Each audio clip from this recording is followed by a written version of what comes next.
Hello students, welcome back to my YouTube channel. My name is Sushil and I am here to discuss with you abnormal molecular mass topic from 12th chemistry unit solution. Our topic is abnormal molecular masses. Abnormal molecular masses, normal ना रहे molecular mass, जो हम colligative property के last में क्या कर रहे थे, कॉलिगेटिव प्रॉपर्टी का यूज करके molecular mass of solute calculate कर रहे थे। कई बार जो हम कैलकुलेट कर रहे हैं वो मास एक्चुअल मास के इक्वल नहीं आता। रियली जो एक्सपेरिमेंटली ऑब्जर्व्ड वैल्यू है वो वाली वैल्यू और एक्सपेरिमेंटली ऑब्जर्व्ड वैल्यू और कॉलिगेटिव प्रॉपर्टी का यूज करके कैलकुलेटेड मॉलिक्यूलर मास दोनों इक्वल नहीं आते। उस स्टेज पर हम कहते हैं एबनॉर्मल मॉलिक्यूलर मास आ गया है। ऐसा क्यों होता है?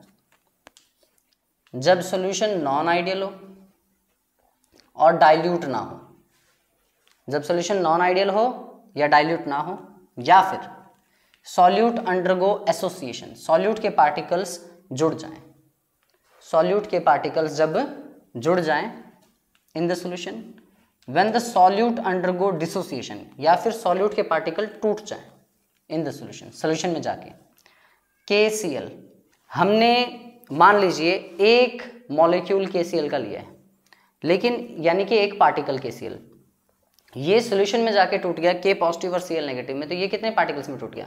2 पार्टिकल्स में। एक पार्टिकल जब 2 में टूट रहा है, हम कैलकुलेशन कर रहे हैं एक पार्टिकल के अकॉर्डिंग, लेकिन जो ऑब्जर्व एक्सपेरिमेंटली ऑब्जर्व वैल्यू आ रही है वो इन 2 पार्टिकल्स के अकॉर्डिंग आ रही है, तो वो दोनों सेम नहीं आने वाली। ऐसा ही अगर हम बात करें कार्बोक्सिलिक एसिड की, RCOOH, ये एक कार्बोक्सिलिक एसिड है, ये दूसरा कार्बोक्सिलिक एसिड है RCOOH। 2 कार्बोक्सिलिक एसिड के मॉलिक्यूल्स हाइड्रोजन बॉन्डिंग के कारण आपस में जुड़ गए। ये वाला जो ऑक्सीजन है स्लाइट नेगेटिव और ये hydrogen slight positive, hydrogen slight positive, oxygen slight negative. Hydrogen और ऑक्सीजन के बीच में हल्का हल्का अट्रैक्शन क्रिएट हो गया, जिसे हम हाइड्रोजन बॉन्डिंग कहते हैं, जिसके कारण ये जुड़ गए, तो एसोसिएशन हो गया। हम एक पार्टिकल लेकर चल रहे हैं, एक पार्टिकल के अकॉर्डिंग ले रहे हैं। शुरुआत में हमने 2 पार्टिकल डाले थे, मान लीजिए हमने शुरुआत में 2 पार्टिकल डाले थे, एक ये वाला और एक ये वाला। हमें लग रहा है कि सॉल्यूशन में अब 2 पार्टिकल्स हैं, लेकिन ये तो जुड़ के एक बन गया है, तो एक्सपेरिमेंटली ऑब्जर्व वैल्यू तो नंबर ऑफ पार्टिकल 1 पर डिपेंड करेगी, और जो हम कैलकुलेशन करेंगे वो नंबर ऑफ पार्टिकल्स 2 पर डिपेंड करेगी। तो इस तरह से एसोसिएशन हो जाए या पार्टिकल्स जुड़ जाएं, या फिर डिसोसिएशन हो जाए, पार्टिकल्स स्प्लिट हो जाएं, तब एबनॉर्मल मॉलिक्यूलर मास देखने को मिलता है। When the molecular mass of a substance, जब किसी सब्सटेंस का molecular mass determined by studying any of the colligative property, आपने उसे किसी भी कॉलिगेटिव प्रॉपर्टी को स्टडी करके डिटरमाइन किया है, comes out to be different, अगर वो अलग आए, then the theoretically expected value, theoretically expected value से the substance is said to show abnormal molecular mass, उस केस में हम कहेंगे सब्सटेंस एबनॉर्मल मॉलिक्यूलर मास शो कर रहा है। इस चीज को स्टडी करने के लिए वैन हॉफ नाम के साइंटिस्ट ने एक फैक्टर दिया है, वैन हॉफ फैक्टर, जिसे हम I से रिप्रेजेंट करेंगे। ये जो वैन हॉफ फैक्टर I है, ये क्या है?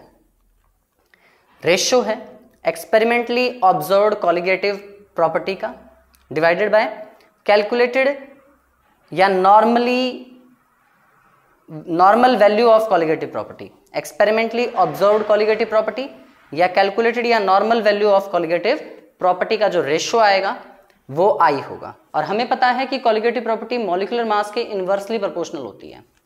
अगर आप experimentally observed value of colligative property as a numerator ले रहे हो, तो अगर आप इसी फॉर्मूले को मॉलिक्यूलर मास के टर्म्स में लिखो तो experimentally observed molecular mass as a denominator लेना पड़ेगा।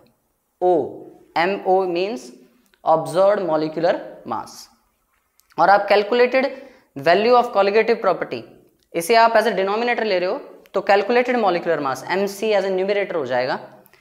ये नीचे है कैलकुलेटेड पोर्शन, यहां मॉलिक्यूलर मास के केस में कैलकुलेटेड ऊपर है। कॉलिगेटिव प्रॉपर्टी के केस में एक्सपेरिमेंटली ऑब्जर्व्ड ऊपर है, तो इसमें एक्सपेरिमेंटली ऑब्जर्व्ड नीचे है।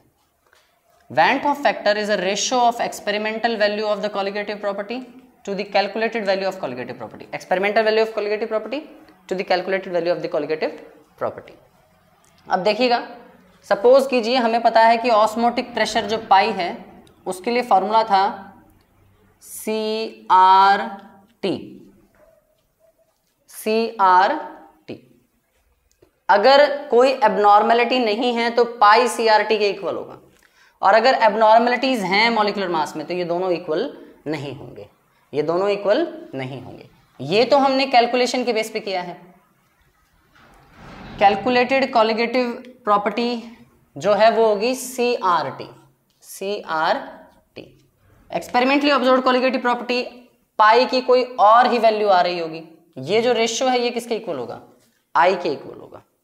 ये रेशियो I के इक्वल होगा। अगर मैं यहां पर पाई इज इक्वल ICRT ले लूं तो ये बन जाएगा पाई इज इक्वल I, C को लिख सकते हैं हम N/V/RT।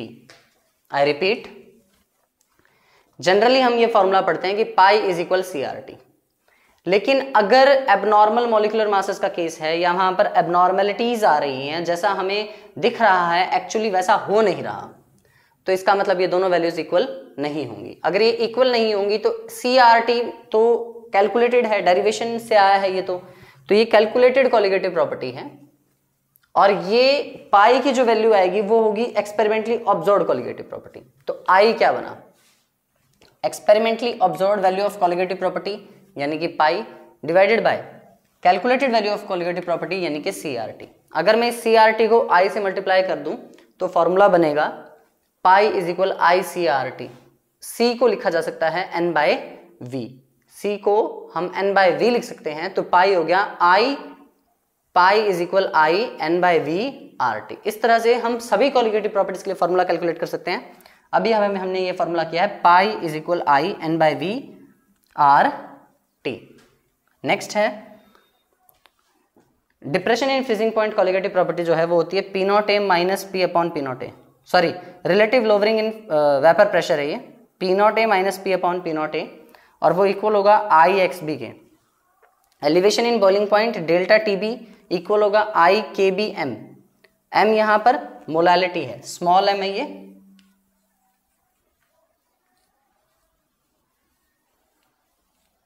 नेक्स्ट है डिप्रेशन इन फ्रीजिंग पॉइंट, वो IKF, ये भी स्मॉल m, ये भी मोलालिटी को रिप्रेजेंट कर रहा है। तो ये है एबनॉर्मल मॉलिक्यूलर मासेस। एबनॉर्मेलिटी किन तीन केसेस में होती है? वैन 't हॉफ फैक्टर, और वैन 't हॉफ फैक्टर का यूज करते हुए बाकी फॉर्मूलेस। अभी हम आगे पढ़ेंगे कि किस डिग्री तक डिसोसिएशन हो रहा है या किस डिग्री तक एसोसिएशन हो रहा है।